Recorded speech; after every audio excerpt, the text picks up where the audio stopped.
জাকাত কাদেরকে দিবেন বা জাকাতের খাত কয়টা, জাকাতের টাকাগুলো কারা পাওয়ার উপযোগী আপনি কি জানার দরকার আছে না? আর না হলে আপনি কাকে দিবেন? এক নম্বরে আল্লাহ রাব্বুল আলামিন বলে ইন্নামাস সাদাকাতু লিল ফুকারা। আল্লাহ রাব্বুল আলামিন বলেন জাকাত তো কেবল গরিবদের জন্য। কাদের জন্য? গরিব। এক নম্বর ইন্নামাস সাদাকাতু লিল ফুকারা। ফকিরের বহু বচন ফুকারা, কারণ এখানে ফকির মানে একজন ফকির বুঝে, অতএব একজন তো না। আমরা সমাজে কি ফকির একজন নেই? না, ফুকারা অনেক। এজন্য এখানে বহু বচন শব্দ আল্লাহ পাক ইউজ করছেন। তাহলে ইন্নামাস সাদাকাতু লিল ফুকারা, নিশ্চয় প্রকৃতপক্ষে জাকাতের সম্পদ পাওয়ার হকদার উপযোগী হচ্ছে এক নম্বর লিল ফুকারা, গরিব যারা আছে, গরিব সম্পদহীন, অর্থ সম্পদ নাই, সমাজের ভিতরে এরকম আছে না, এদেরকে আপনি ধরে ধরে জাকাতের টাকা কি করতে হবে? আপনি দিতে হবে। আপনার সমাজ, আপনার বাড়ি, আপনার এলাকা, সর্বপ্রথম আপনি জাকাতের সম্পদ দিতে আপনি খোঁজ করবেন আপনার আত্মীয়দের মধ্যে কারা আছে কিনা, এই আত্মীয়গুলো খোঁজ করবেন। এরপর দ্বিতীয় নম্বর আপনার বাড়িতে কেউ আছে কিনা, এরপরে আপনার সমাজ, এরপরে বাইরে, সবগুলো হিসাব নিকাশ করে আপনি তারপরে জাকাতের মাল কি করতে হবে? আদায় করতে হবে। তাহলে এক নম্বর প্রায়োরিটি হচ্ছে কে? আল্লাহ পাক বলেছেন লিল ফুকারা, গরিবদের জন্য। আপনার আত্মীয়দের মধ্যে, সমাজের মধ্যে, বাড়ির মধ্যে, এলাকার মধ্যে যারা আছে আপনি তাদেরকে এই জাকাতের সম্পদটা কি করতে হবে? দান করতে হবে।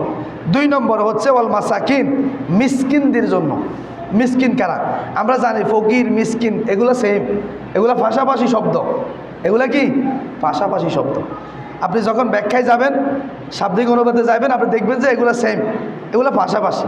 ফকির, মিসকিন এরা দুঃস্ব, অসহায় লোক, দরিদ্র লোক, হত দরিদ্র, ভাই দারিদ্র সীমার নিচে যারা বসবাস করে, যারা দিনানি খায়, কাজ করলে খায়, না করলে খেতে পারে না, এমন লোক আছে না সমাজে? আপনি দেখবেন এই লোকগুলোকে ধরে ধরে আপনি এই মিসকিন জাতীয় লোকগুলোকে আপনি ধরে ধরে কি করতে হবে? জাকাতের সম্পদগুলো আপনি কি করতে হবে? দান করতে হবে। তৃতীয় নম্বর হচ্ছে ওয়াল আমিলিনা আলাইহা। আপনার তৃতীয় নম্বর হচ্ছে জাকাতের ব্যবস্থাপনায় কাজে নিয়োজিত কর্মচারীদের জন্য। এবার আসেন, এটা হলো খারাপ, আমাদের এখনও সেই পর্যায়ে যায় নাই, আমাদের রাষ্ট্র এখনও সেই পর্যায়ে যায় নাই যে রাষ্ট্রীয় পক্ষ থেকে জাকাতের মালগুলো এক জায়গায় জমা করব, এক জায়গায় জমা করে আবার সেখান থেকে আপনার যে কোনো জায়গা, অর্থাৎ একেবারে ওয়ার্ড পর্যায়ে পর্যন্ত আসি, সেখান থেকে বাগবাটোয়ারা করি এদেরকে দিব। এখন কি এই পর্যায়ে আসেনি? এরকম কি এখন আসেনি? না, এটা পরিপূর্ণ ইসলামিক রাষ্ট্র যখন কায়েম হবে তখনই এটা সম্ভব হবে, আস্তে আস্তে, ধীরে ধীরে। তবে রাষ্ট্র সেদিকে আগাচ্ছে, আস্তে আস্তে দেখবেন আপনি চলে আসতেছে সে সময়। যখন এই অবস্থাটা হবে আপনি দেখবেন সমাজের গরিব লোকগুলা বঞ্চিত হবে না, ফকির মিসকিন লোকগুলা বঞ্চিত হবে না। এরা অগ্রাধিকার ধরে ধরে এদের বাড়ি বাড়ি গিয়ে এই জাকাতের সম্পদগুলো রাষ্ট্রপক্ষ থেকে আপনার লোক মারফত দিয়ে আসবে। তো সেখানে যারা চাকরি কর্মকর্তা থাকবে ওদের বিষয়ে বলা হয়েছে ওয়াল আমিলিনা আলাইহা ওয়াল মুআল্লাফাতি কুলুবুহুম, যে যারা জাকাত উত্তোলনে যারা কাজ করে, মানে উঠানের কাজে দায়িত্বে থাকে, এদের মধ্যে যদি তারা প্রাপ্য হয় তাহলে এদেরকেও জাকাতের সম্পদ কী করতে হবে? দিতে হবে। 3 নম্বর। কত নম্বর? 3 নম্বর। এবার 4 নম্বর হচ্ছে ওয়াল মুআল্লাফাতি কুলুবুহুম। এখানে বলা হয়েছে যে যাদের মন আকৃষ্ট করা প্রয়োজন তাদের জন্য।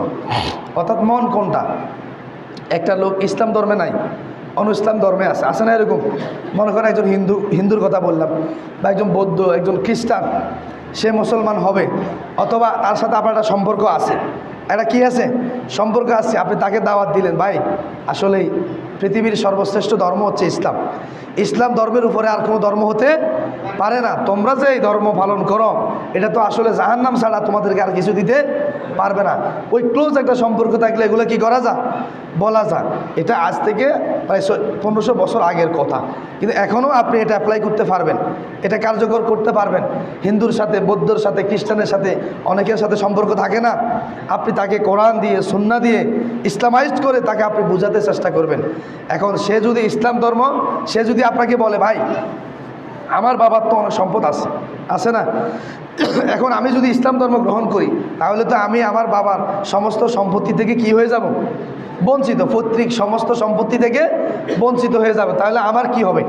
তখন আপনি ওই জাকাতের সম্পদটা ওই ব্যক্তিটাকে আপনি কী করতে পারবেন, দান করতে পারবেন, সে যদি ইসলাম ধর্ম গ্রহণ করে। এখানে সেটাই বলা হয়েছে যে ওয়াল মুআল্লাফাতি কুলুবুহুম, দ্বীনের দিকে, ইসলামের দিকে অন্তরকে আকৃষ্ট করতে আপনি কাউকে কি করতে পারবেন, এটা দিতে পারবেন। অথবা আমাদের মুসলমানদের মধ্যেও যারা আছে নামাজ পড়ে না, ইসলামের সাথে কোনো সম্পর্ক নাই, নামাজের সাথে কোনো সম্পর্ক নাই, এরপরে রোজার সাথে কোনো সম্পৃক্ততা নাই, এমন লোক আছে না সমাজে? আপনি দেখবেন শুধু করে আর খা, মানে এদের কাজটাই হচ্ছে শুধু করবে আর খাইবে, এছাড়া আর কোনো কাজ নাই। এরা মনে করে যে আল্লাহ দুনিয়াতে আমাদেরকে এটার জন্য পাঠাইছে, কিছু করুম আর খামু, এটার জন্য আল্লাহ আমাদেরকে পাঠাইছে। এরকম কিছু লোক দেখবেন সমাজের ভিতরে আছে না? এদেরকেও আপনি এরকম জাকাতের টাকা থেকে দিয়ে তাদের মনকে আকৃষ্ট করবেন যে ইবাদতের দিকে আসো। আপনি তার সাথে সঙ্গ দিবেন, মসজিদে নিয়ে আসবেন, নামাজের দাওয়াত দিবেন, রোজার দাওয়াত দিবেন, ইসলামের দাওয়াত দিবেন, দিনের দাওয়াত দিবেন। আপনি দিন তাকে বুঝাতে হবে। এই বোঝানোর কাজে তাকে আকৃষ্ট করার জন্য আপনি জাকাতের সম্পদ আপনি তাকে কি করতে পারবেন, দিতে পারবেন। অনেক লোকে এটা চিন্তা করে, ভাই আমি যদি কাম না করি আমি খামো কি? আছে না এরকম? কাজ যদি না করি আমি কি খাবো? এরকম লোক আছে না? হ্যাঁ, আপনি ওই লোককে আকৃষ্ট করার জন্য, দিনের দিকে আনার জন্য, নামাজি বান্দা হিসেবে, রোজাদার বান্দা হিসেবে আনার জন্য আপনি এই টাকা তার পিছনে কি করতে পারবেন, ব্যয় করতে পারবেন জাকাতের টাকা। তাহলে 4 নম্বর গেল। এবার 5 নম্বরে আছে অফির রিকব। 5 নম্বর হচ্ছে দাস মুক্তির জন্য। 5 নম্বর কি? অফির রিকব, দাস মুক্তি করার জন্য। এটা অবশ্য এখন নাই, তৎকালীন সময়ে ছিল। যখন আল্লাহ রাসূল সাল্লাল্লাহু আলাইহি ওয়াসাল্লামের প্রাথমিক পর্যায়ে যখন এরকম, তখন তো দাস দাসী কেনা বেচা হইতো, এটা ইতিহাস আপনারা অনেকে জানেন। আমাদের এখন হাটে বাজারে যেমন কি গরু ছাগল এগুলো বিক্রি হয় না, ঠিক তৎকালীন সময়ে এভাবে মানুষও কি হইতো, বিক্রি হইতো। পুরুষও বিক্রি হইতো, মহিলাও কি, নারীও কি হইতো, বিক্রি হইতো। তো যার যেটা পছন্দ সে মোটা অঙ্কের টাকা দিয়ে ওটাকে নিয়ে যাইতো। আছে না এরকম? অনেকের পরিবার দরিদ্র ছিল, থাকার কারণে তারা বিক্রি করে দিছে, বিক্রি করে কিছু টাকা পাইছে। এখন দেখা গেছে যে যাকে কিনে নিয়ে গেল, পুরুষ অথবা নারী হোক, তারা কি এখন স্বাধীন নাকি পরাধীন? পরাধীন। যিনি কিনে নিয়ে গেছেন ও যেভাবেই বলবে ইনি এভাবে কাজটা করতে হইব, দাস হোক আর দাসী হোক, সেইভাবে কি করতে হইব, কাজটা করতে হইব। কারণ এর কথার বাইরে যাওয়ার কি কোনো সুযোগ আছে নি? না, কারণ তোমাকে আমি ক্রয় করে এনেছি, তুমি এখন আমার দাস, অথবা তুমি আমার এখন দাসী। এখন এমতো অবস্থায় যদি কোনো ব্যক্তি এখান থেকে দাস মুক্তি চায়, যে ভাই আমি এরকম অবস্থায় আছি যে আমার যদি এতগুলো টাকা হয় বা এই সম্পত্তি হলে আমি তাকে বুঝিয়ে দিয়ে আমি তার থেকে মুক্ত হতে পারবো, যদি এরকমও যদি কোনো জায়গায় থাকে, এখনও অনেক জায়গায় এরকম ঋণদার, অর্থাৎ তৎকালীন সময়ে দাস ছিল, এখন হলো ঋণদার। ঋণের কারণে অনেকে দেখা গেছে যে দায় মুক্ত হতে পারে না। তো আপনি তাকে কি করতে পারবেন, ওই টাকার থেকে সম্পত্তি দিয়ে তাকে ঋণ মুক্ত করতে পারবেন। কি কথা ঠিক আছে কিনা? 5 নম্বর। এবার আসেন 6 নম্বরে অফি সাবিলিল্লাহ। 6 নম্বরে হচ্ছে আল্লাহর পথে জিহাদকারীদের জন্য, যারা আল্লাহর রাস্তায় জিহাদ করে প্রাণান্তকর চেষ্টা করে দিন ইসলাম প্রতিষ্ঠার জন্য, আপনি তাদেরকেও এই জাকাতের সম্পদ কী করতে পারবেন, দান করতে পারবেন। এখন হয়তো আমরা অনেকেই পারি না, দিনের কাজ করতে পারি না, ইসলামের কাজ করতে পারি না, আসি না এরকম অনেকেই, ব্যবসার কারণে, চাকরির কারণে, এই কারণে আমরা অনেকে কি এটা করতে পারি না। আমরা আর্থিকভাবে তাকে জাকাতের সম্পদ থেকে তাকে আমরা সাপোর্ট দিয়ে কি করতে পারবো, সহযোগিতা করতে পারবো। জাকাতের মালগুলো দিয়ে আপনি তাকে কী করতে পারবেন, দিনের কাজে সহযোগিতা করতে পারবেন। কি কথা ক্লিয়ার বুঝছেন তো? তৎকালীন সময় এরকম অনেকগুলো যুদ্ধ হয়েছে না? এই যুদ্ধক্ষেত্রে এই কথাগুলো ছিল যে যার সম্পত্তি আছে জাকাতের মালটা এভাবে কি করার জন্য, দান করার জন্য। এবার দেখেন 7 নম্বরে যে বিষয়টা বলা হয়েছে সহায় সম্বলহীন মুসাফিরদের জন্য, যারা সহায় সম্বলহীন, আপনি সাবিল, সহায় সম্পত্তি তাদের নাই, আছে না এরকম লোক? তো এই লোকগুলাকে কে দেখবে?